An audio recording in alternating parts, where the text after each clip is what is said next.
How are you? I think you are well and going on well with your studies. Today, I shall discuss two poems entitled Dreams. You will find these two poems in your text, Unit 10, Lesson 2.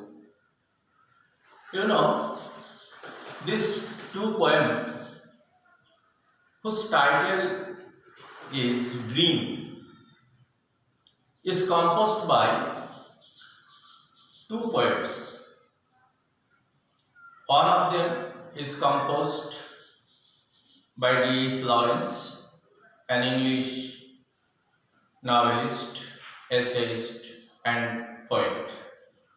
And another poem is written by an American poet, Langston Hughes. You know, both these two poets are of contemporary age. They different perspective. They wrote these two poems from different perspective. Let us consider the first poem written by D.S. Lawrence. Let us recite the poem and try to discuss what is the actual content, what is the theme of this poem. The first poem entitled Dreams. This poem deals with two types of dream, that is real dream and unreal dream. If we recite the poem, we can say all people dreams, but not equally. Not equally. Those who dreams in the dusty recesses of their mind wake in the morning to find that it was vanity. But the dreamers, daydreamers, are so dangerous people, for they dream their dreams with their open eyes. With their open eyes and make them true. So if we analyze the poem, we can say that actually this poem consists of 6 lines. The first 3 lines indicates a type of dream and next 3 lines indicates another type of dream. The poet says that dream is the part and parcel of life. Almost everyone of us dream, but we don't dream equally. The people who dream in the dusty races of their day's work, to them, dream is nothing but a vanity. This type of dream has actually no effect on the dreamer. It doesn't keep any lasting impression on them.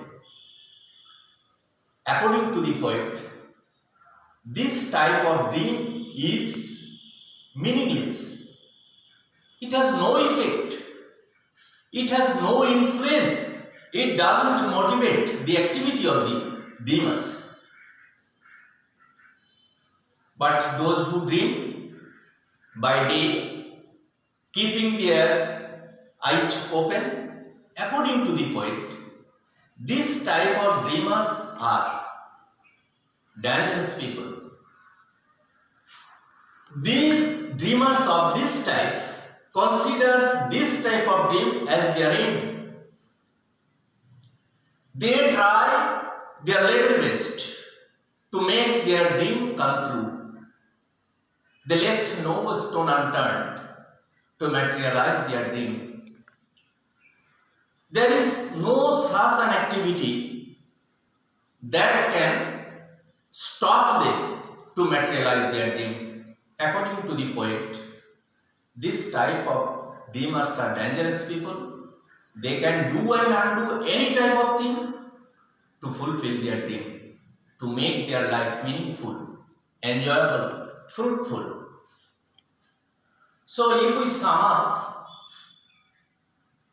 the content of this poem, we can say that in this poem, the poet has emphasizes, the poet actually deals with two types of dream, the real, unreal dream and real dream. Unreal dreams are those that we see at night in the dusty recesses of our mind that doesn't have any effect on them. And the real dreamers are those who dream by day and it has a lasting impression on their mind and they leave no stone unturned to fulfill their dream, to make their dream successful and happy. This is the content of the first poem composed by D.S. Lawrence in his poems Dreams.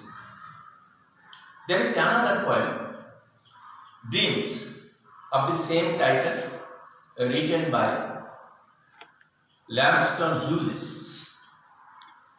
If we recite the poem, we can say, hold fast to dream, for if dreams die, life is a broken winged bird that cannot fly. Hold fast to dream, for when dreams go, life becomes a barren field covered with snow. So if we appreciate or critically think about the content of the poem, we can say that the poet emphasizes here about the importance of dream. Why dream is so essential in our life? According to the poet, dreams are the guiding force of our life, motivating force of our life. Where there is life, there is dream. There is no life without dream. But if we allow our dreams to go away, our life becomes dull, boring, monotonous, painful and sorrowful. That is why the poet, from the very beginning of the poem, earnestly requests us to hold our dream fast so that it may not go away from us. If there is such a life where dreams, there is no dream, according to the poet, our life becomes like a bird of broken wing that cannot fly, that has no motion in life, that is flightless. So, if we want to make our life enjoyable, happy, fruitful, we must hold dreams fast. In the last half of the poem, we can say that there is another simile that the poet emphasizes here. If we allow our dreams go away, our life becomes a barren field, unproductive field that is covered with snow, that doesn't produce any crops, that doesn't do any benefit to the people of this world. So, the poet earnestly requests us again at the same tone to hold our dream fast so that our life may be enjoyable, happy, fruitful and effective. So if we consider the theme of the poem, we can say that this is a poem deals with the importance of dream. To the poet, dreams are very essential. Dreams are the guiding force of our life. If we hold fast our dream, our life will be happy, enjoyable. On the other hand, if we let our dreams go away, our life will become dull, boring and monotonous, which the poet actually doesn't want to do. This is the content of the poem. I think you have understood about the theme of the poem. If you read about this poem at home, I think you will be able to make this meaning clearer at home, and you will have to answer thematic question in your first paper, and you will have to write this theme within a limited word, within 50 words. Thank you. Thank for joining me in this live class.